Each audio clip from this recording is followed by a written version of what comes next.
Hey, this is Michael Lindsay from Untitled MX, and we're in Crawfordsville, Indiana, wrapping up the 2016 KTM intro.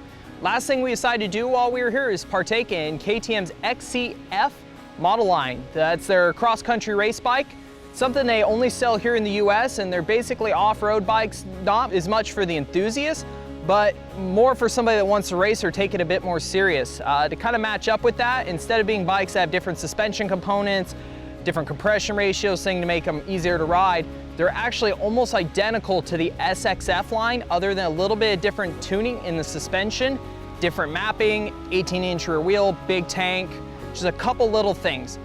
So a big part of that is they now have all the upgrades that the SXF model has. The bikes are a lot lighter, new chassis, new swing arm, linkage, the whole 9 yards. To give you my opinion, I'm just going off being a motocross racer that likes to play around and off-road. Started the day with the 250F. It's pretty smooth, easy to ride, doesn't have a lot of punch, and it also has a 6-speed wide ratio transmission.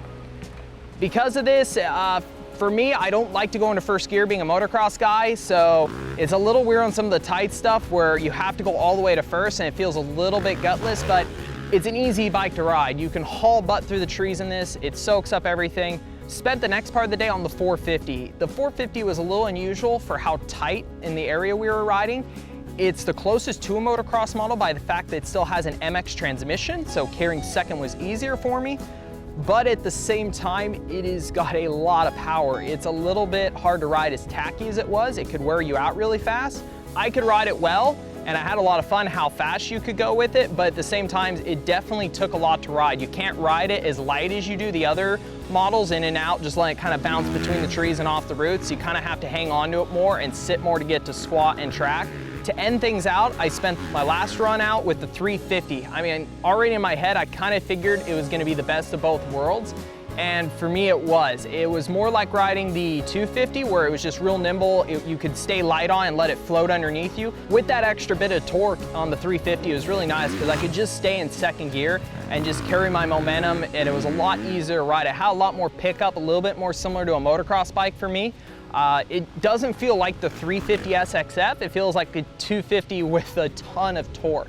It just made it the easiest bike to ride in the trees. Even though I was probably the most tired I was all day, I definitely put in some of my best laps on it. On these bikes, you have more of a feel of a motocross bike where you can hit G-outs fast, but there's just a lot of supple initial. There's a lot of bike movement back and forth, but it's just to soak up the roots and all the little stuff that a motocross bike would just completely deflect off of.